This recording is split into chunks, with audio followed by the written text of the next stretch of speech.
చాలా నొప్పిగా ఉంది కదూ?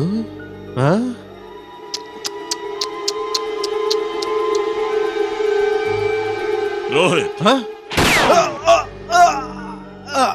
మీరెందుకు నన్ను షూట్ చేశారు?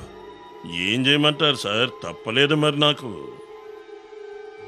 ఈ ఆస్తిపాస్తుల కోసం నా జీవితాన్నే ధారపోశాను నేను. ఈ ఆస్తి కోసమే నేను నా కన్న కొడుకుని కూడా బలి చేయాల్సి వచ్చింది. ఈ డబ్బు ఎవరిని ఎప్పుడు ఏం చేయిస్తుందో మనకేం తెలుస్తుంది? అంకుల్, మీరు కూడానా? అవునమ్మా, నాకు మరో మార్గం కనిపించలేదు.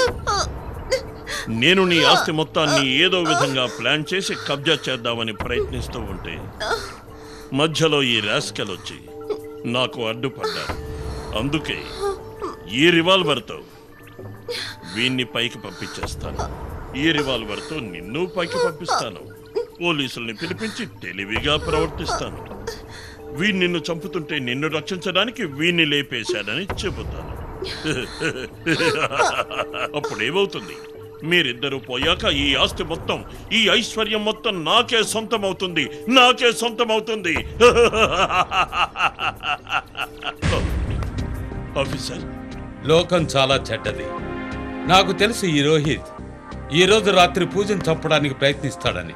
అందుకనే నేను ఈ ఇంటి మీద ఒక దృష్టి ఉంచాను. కానీ మీరు కూడా ఇక్కడ. నేనా? Revolver please. ఈ తుపాకులు తీసుకొని మీరు సరిగ్గా సమయానికి వచ్చారు. నేనే మీకు ఫోన్ చేద్దాం అనుకున్నాను. వీడు మా పూజను చంపుతూ ఉంటే నేను రక్షిద్దామని వచ్చాను. ఇతను అబద్ధం చెప్తున్నాడు.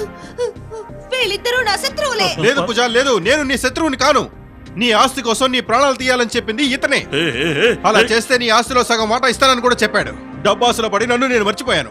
నిన్ను మోసం చేసి ఆ పేపర్స్ మీద సంతకం చేయించాను. ప్లీజ్ పూజ, దయచేసి నన్ను క్షమించు పూజ, ప్లీజ్. ఎప్పటికీ క్షమించను.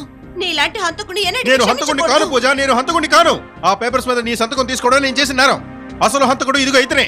వీడు అబద్ధం చెప్తున్నాడు. నేను ఎవరిని చంపలేదు, ఎవరిని చంపాలనుకోలేదు. నాకు తెలుసు. అదే నిజమైతే ఇలా నన్ను సైనైడ్ పిన్ తో చంపాలని ఆయన ఎన్నటికీ ప్రయత్నించరు. Right, you are right Pooja. This is absolutely wrong. నిన్ను సైనైడ్ క్యాప్సూల్ తో చంపాలన్నది ఈ కుమార్ చెప్పిన ప్లాన్ లో భాగమే. అప్పుడు పోలీసులు సీరియల్ కిల్లర్ వెంట పడతారు, నన్ను పట్టుకుంటారు. ఇతను తేలిగ్గా తప్పించుకోవచ్చు అనుకున్నాడు. పూజ ప్లీజ్ నన్ను క్షమించు పూజ, నన్ను క్షమించు పూజ, ప్లీజ్. రోహిత్, ఈ నాటకాలన్నీ ఆపేయి. నువ్వు చాలా అమాయకుల్లాగా నమ్మించాలని ప్రయత్నించుకో, అర్థమైందా? మీరు బాగా చెప్పారు ఆఫీసర్. వీణ్ణి నమ్మడానికి వీల్లేదు. గుండెలు తీసిన బట్టు. అసలు నేను మొదటి నుంచి వీణ్ణి అనుమానిస్తూనే ఉన్నాను. దాన్ని నిజం చేశారు. పూజ ఇతను అబద్ధం చెప్తున్నాడు. ఇతను చెప్పేది అబద్ధమైతే నువ్వు చెప్పు. హాస్టల్లో అందరూ నిద్రపోయాక రాత్రుల్లో నువ్వెక్కడికి వెళ్తున్నావు? లోకం చాలా చెడ్డది రోహిత్.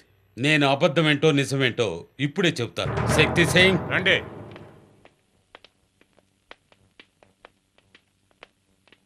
సార్, ఇతను మీకు తెలుసా? వీడినేలా మర్చిపోతాను సార్. వీడిని అసలు నమ్మకూడదు సార్. వీడు చాలా డేంజర్ మనిషి. ఒకసారి గొడవలో నన్ను క్లబ్లో కాల్చబోయాడు సార్. సరే, ఇక నువ్వు వెళ్ళొచ్చు. Thank you sir. For more updates, like subscribe to our channel. Hey darlings, గంటని click చేయడం మర్చిపోకండి.